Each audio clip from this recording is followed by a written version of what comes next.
Hey everybody, Ken McElroy here. So today we're going to get into factors that are shaping the labor market. A lot of people are out of work even though there are lots of job openings. Meanwhile, the great resignation is upon us. Millions of people are leaving their jobs or at least thinking about quitting. So today we're going to go take a look at who's quitting and why. And why are so many people waiting to return to the workforce? As always, be sure to like, subscribe, and sign up for the notifications so you won't ever miss any of our future videos or live streams. Also, you can click below to download some special bonus content. So if you look at globally, we've got over 200 million people out of work around the world. And I'm going to tell you 3 reasons as to why I think we're going to continue to have labor issues all the way through next year and possibly beyond. And if you stick around, I'm going to give you 3 predictions as to what I think is going to happen as we continue to have all these high unemployment rates and all these job openings. So the picture of today's labor market is a strange combination. Currently, the unemployment rate is about 5.9% with almost 7 million lost jobs from before the pandemic that still need to be added to the economy. So we're well over 10 million people that are looking for work. And in May, there was about 1 unemployed person for every single job opening. And yet the unemployment rate is still higher than it was pre-pandemic. In February 2020, we were at 3.5%, and today we're almost 6%. Even with relatively higher unemployment, workers aren't staying put in their current jobs. In fact, 41% of workers have said they're interested in moving to a different job. That 40% statistic has shown up in many different places. A Microsoft survey of over 30,000 global workers showed that 41% of those workers were considering quitting or changing professions this year. Meanwhile, a study done by software company Personio of workers in the UK and Ireland showed that 38% of those surveyed plan to quit in the next 6 months to 1 year. Let's see why so many people are going to quit their jobs or want to quit. Hey everybody, Ken McElroy here.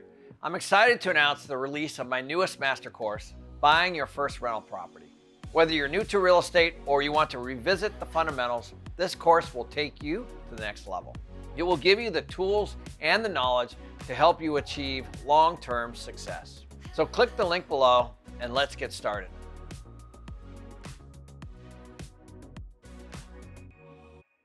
One of the major reasons that employees are looking elsewhere is because they have seen how much they can get done at home and they're reluctant to head back to the office full-time.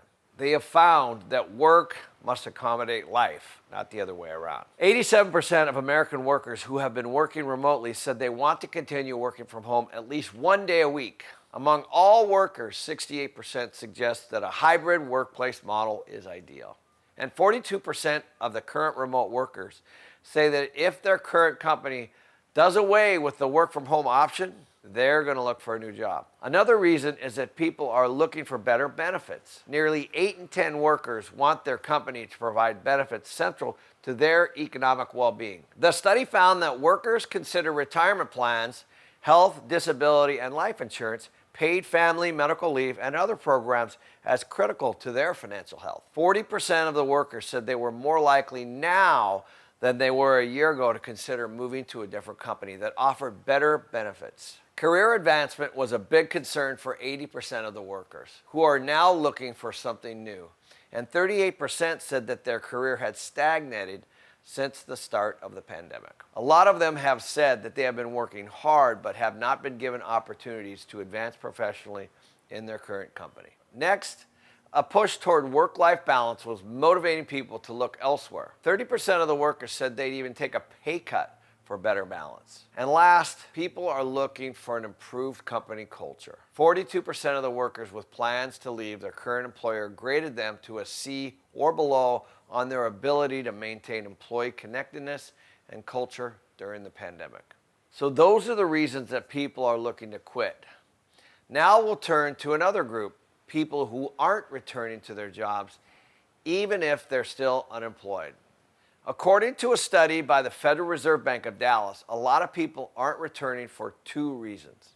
The resurgence of the pandemic in most parts of the country, along with child care concerns, have prompted many people, women especially, to exit the workforce. The Dallas Fed puts the number of people staying away from work for these reasons at 1.3 million people. They are part of the 31% of workers who stated that they would not return to their previous jobs at the same hours and pay. That number has actually grown from 19% in July of last year. Fast food and retail have seen the biggest shortages of labor, with retail seeing more recent resignations more than any other industry. Just fewer than 650,000 retail workers quit in the month of April alone, according to the data from the Labor Department. That is a huge number, especially for 1 month. Throughout the pandemic, essential workers, often in lower positions, have borne the brunt of employers' decisions. Many were working longer hours on similar staffs in positions that required interaction with the public with little to no safety measures.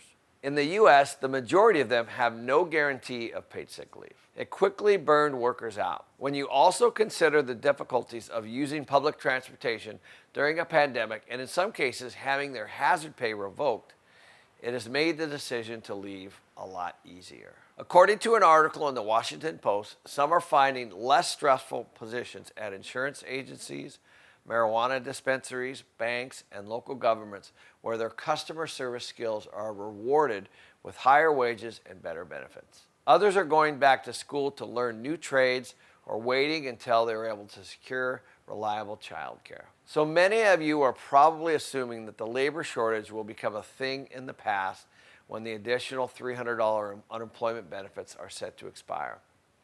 But so far, 26 states have rescinded the additional $300 from the federal government. You'd expect these states to see a return to pre-pandemic labor patterns. In fact, employment fell by 1% in states that ended federal benefits early, but rose 2.3% in states that kept them. So there is no question that millions of Americans are struggling and for whom $300 a week is a big deal. But there is also plenty of data to suggest that many others are in a position to wait for a better job. So here are my 3 predictions. First, I really truly believe that we're going to have this high unemployment through 2022. But the first prediction, I believe, is that you're going to see wage growth anywhere from 5 to 10% just to stay competitive. That's the prediction number 1. Prediction number 2, we're definitely going to see more stimulus because people are going to have to pay their rents. And the third thing, which hasn't gotten a lot of attention yet, is I believe that a lot of employers are going to start outsourcing things overseas. Think about India, think about Vietnam, think about the Philippines, where you can do things like hire a lawyer, hire an engineer, hire a CPA, or even a personal assistant. Because employers are going to try to figure out, obviously, how to get things done and also how to pay less for them. So those are my 3 predictions. We'll see you next time.